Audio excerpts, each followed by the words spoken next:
They won't fear your strength. They'll fear your silence, not because it's quiet, but because it's unreadable, because it means you see more than you say and you reveal less than they can predict. In a world addicted to noise, attention, and validation, the most terrifying man is the one who doesn't need to be seen. This isn't about being cold, it's about being undeniable. It's about mastering the psychological power that makes others hesitate before they speak your name. Have you ever noticed how the man who speaks least often controls the man who talks the most? How the one who listens without reacting somehow owns the room? That's not a coincidence. That's design. That's dominance. Because real power doesn't announce itself. It lets others walk into the trap. And once you understand what I'm about to show you, they'll start adjusting their tone just because you walked in. They'll feel unsure, careful, curious. And when you say nothing, they'll say everything. This is not a self-help video. This is a guide to psychological warfare disguised as presence. A blueprint for those who are tired of being walked over, underestimated, overused. A philosophy rooted in one truth: you either command the room or the room commands you. If you've ever been overlooked, talked down to, betrayed, or expected to explain yourself, this is where that ends. Because the most powerful men are not the loudest. They're the ones no one can read, no one can reach, and no one dares to control. Now listen closely, because once you learn these rules, they will fear you. They won't fear you because you raise your voice. They'll fear you because they don't know what you're thinking. Because in a world obsessed with being seen, the man who says nothing becomes the most dangerous figure in the room. He doesn't seek approval, doesn't explain himself, and doesn't play by the emotional rules everyone else depends on. And when you can't be read, you can't be predicted. When you can't be predicted, you can't be controlled. That's what makes them nervous. That's what makes them watch you in silence. Have you ever noticed how some men never raise their tone, but somehow shift the entire atmosphere by just entering the space? They're not loud, they're not dramatic, but people move differently when they're around. That's not charisma, that's psychological dominance. You don't have to be cruel to be feared. You don't have to fight to command respect. All you need is to become unreadable, because people don't fear what they see. They fear what they imagine. And when you stay calm, when you offer no reaction, when you become the mirror that reflects their insecurities, they will start to project fear, doubt, guilt, and shame all onto you. They'll say you're cold. They'll call you arrogant. But deep down, they'll feel something they can't explain. You are not one of them. You are not easy to manipulate, and that makes you untouchable. This is what they don't want you to realize. That silence is power. That stillness is intimidation. That emotional control is the highest form of psychological warfare. They need you to keep reacting. They need you to keep explaining. They need you to keep chasing their validation, because that's how they keep you predictable, manageable, and small. But once you stop, they feel it. The silence becomes loud. The calm becomes unsettling, and you become unforgettable. Because the truth is, dominance doesn't live in your volume. It lives in your discipline. And the moment you stop offering your emotions to everyone who demands them is the moment they start fearing what you might be capable of. You're not here to be understood. You're here to be respected. And when you understand the rules we're about to break down, they will fear you without ever knowing why. Number 1. Your silence is a weapon sharper than any blade. But you've been trained to treat silence like weakness. You've been conditioned to fill every gap, justify every pause, explain every feeling, because they taught you that if you're not constantly proving yourself, you're being misunderstood. But here's the truth. Every time you react, you lose leverage. Every time you explain, you shrink. They don't need to understand you. They need to feel you. And nothing is felt deeper than the man who says nothing but commands everything. Silence is not emptiness, it's pressure. It forces people to fill the void with their own insecurities. It makes them speak too much, confess too fast, reveal too soon. And while they bleed themselves out in conversation, you sit, calm, unreadable, watching. That's not avoidance. That's psychological control. The quietest man in the room owns the loudest man's attention. Rule number 2. Predictability is vulnerability. They can't exploit what they can't anticipate. But you've shown them the blueprint. They know which insult makes you snap. They know which compliment makes you melt. They've mapped your emotions like a GPS system. Turn left at guilt, turn right at praise, arrive at compliance. That's not connection, that's control. And the man who is predictable is manageable, replaceable, defeated before he even speaks. But the moment you become unpredictable, when your patterns vanish, when your responses tighten, when your words are calculated, they start walking on eggshells. They don't want to offend you because they don't know what you'll do. And that fear, that's leverage, that's presence, that's power. Rule number 3.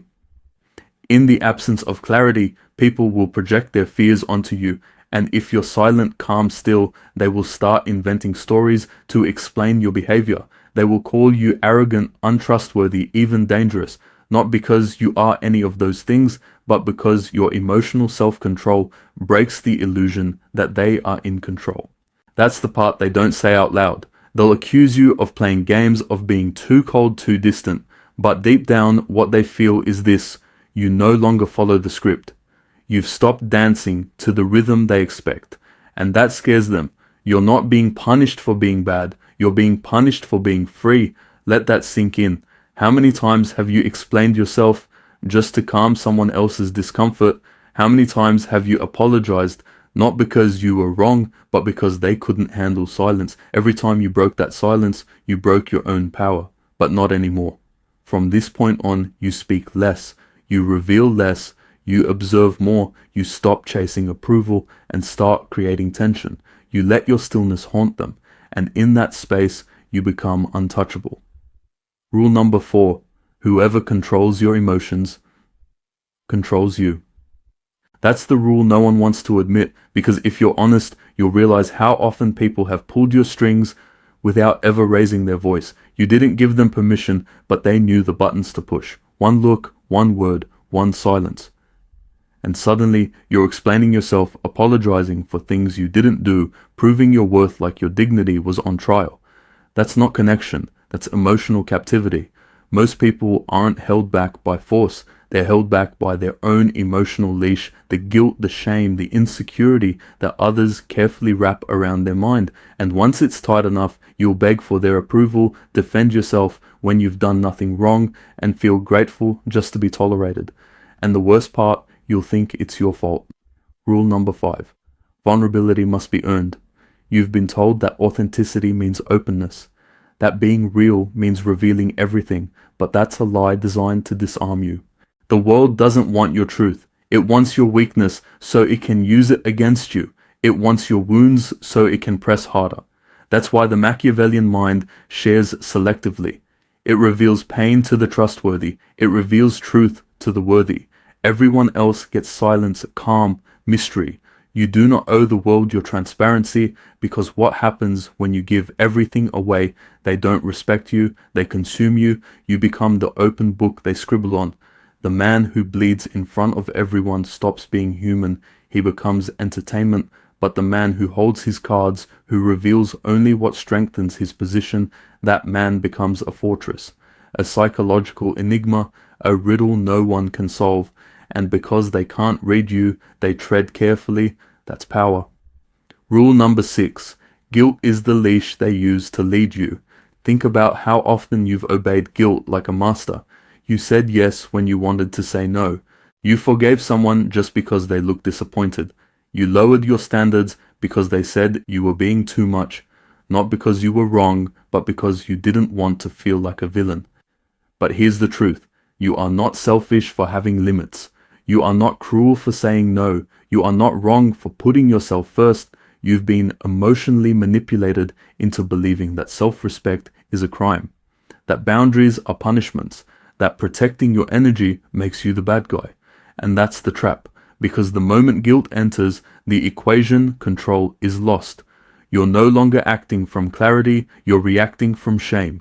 And shame is the perfect weapon. It needs no chains, no threats, just a sigh, a glance, a silence, and you fold.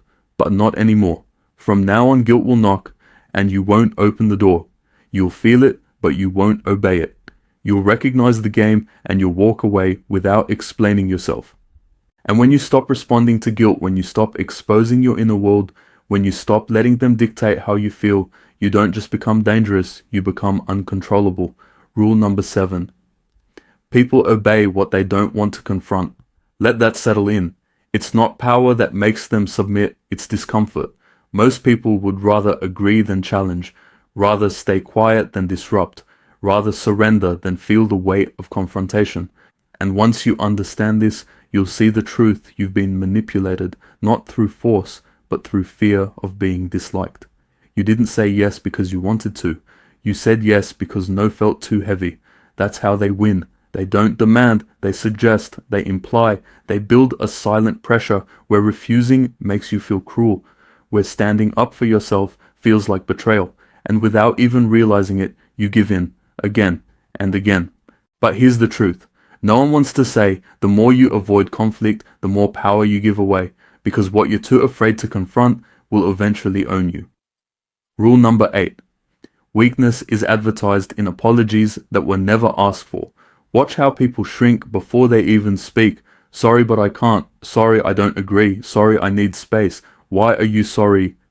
For having a boundary, for not being available, for being human.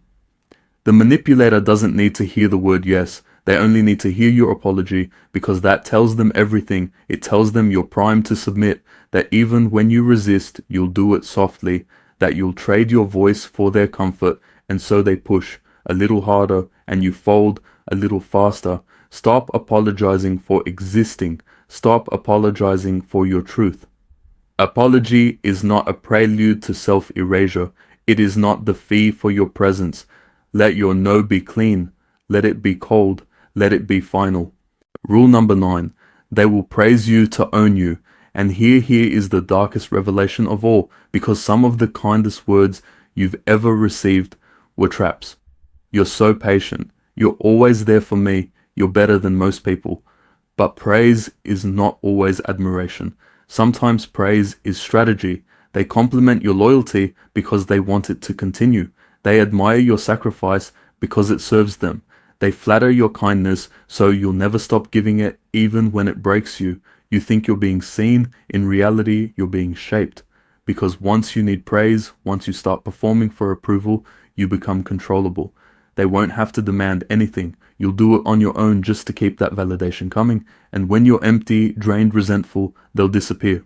Or worse, they'll call you selfish for wanting anything back. You've been applauded into obedience, programmed through compliments, tamed by admiration. But now you see the leash, and the hands that hold it, and the price you've paid to feel worthy. Break it. They won't admit it, but they fear you when they can't define you. And that's the truth buried beneath you've changed every accusation of being cold, selfish, distant. Because what really changed was access. What once was automatic is now earned. What once was predictable is now guarded. And when people lose access to your reactions, to your guilt, to your constant need to be understood, they panic. Rule number 10. They need your ignorance to control you. As long as you don't know your worth, they can set your value.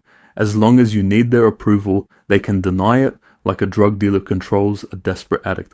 But once you wake up, once you realize your silence isn't weakness, it's strategy, they lose leverage, and some will do anything to pull you back down. Rule 11. They will punish you for changing, not because your change hurts them, but because it exposes how much they depended on the old you, the obedient one, the apologetic one, the easily controlled one. And now they can't use the same tactics. Your silence no longer begs to be filled. Your absence no longer chases reconciliation. You've become ungovernable. Rule 12. They want you dependent, not love dependent, because dependency means compromise. It means compliance. It means you'll tolerate more just to keep the connection. But the man who doesn't need them, who can walk away without explanation, is the man they can't manipulate. He's the one they secretly envy, quietly resent, and never forget. Rule 13. They'll keep you exhausted so you can't resist. They want you overworked, overstimulated, emotionally spread thin, because tired men don't fight. They submit. They say yes to avoid conflict. They explain things that never deserved explanation. But when you reclaim your time, your energy, your solitude, you starve their control. Rule 14. They'll weaponize your empathy. They'll cry in your presence, break down in your silence, bleed all over your peace. not to heal, but to hook you, to keep your attention chained to their chaos. You'll feel cruel for stepping back, but it's not cruelty, it's clarity. Rule 15. Scarcity creates value. The more available you are, the more they forget your worth. The less you give, the more they chase. Presence is power, but only when it's limited. Your access is a currency. Spend it with intention or they'll drain it for free. Rule 16. Your willingness to leave is your greatest leverage. Not your love, not your loyalty, your exit. They fear the man who can vanish without a word more than the man who pleads to be understood. Because silence lingers, distance haunts, and when your absence echoes louder than your voice ever did, you become unforgettable. Rule 17. They will make your boundaries look like betrayal, because they benefited from your lack of them, and now they'll twist your strength into selfishness. Let them. Your peace is not up for negotiation. Rule 18. Presence may earn attention, but absence earns fear. Not the fear of violence, but the fear of irrelevance. The fear of being cut off from the source of something rare, something untouchable, something sacred. And that's what you've become. You're not a man they can reach anymore. You're a shadow that moves without apology. A mind that can't be read. A force they feel but can't name. And they will remember you, even when you're gone. So now you understand. You were never weak. You were trained to feel that way. You were never too much. You were just surrounded by people who benefited from you staying small. And the truth is, they didn't love the real you. They loved the version of you they could control. But that version is gone now. Because the moment you stopped explaining yourself, the moment you stopped reacting, the moment you chose silence over permission, something shifted. Not just in how they see you, but in how you see you. You don't need to be loud to be powerful.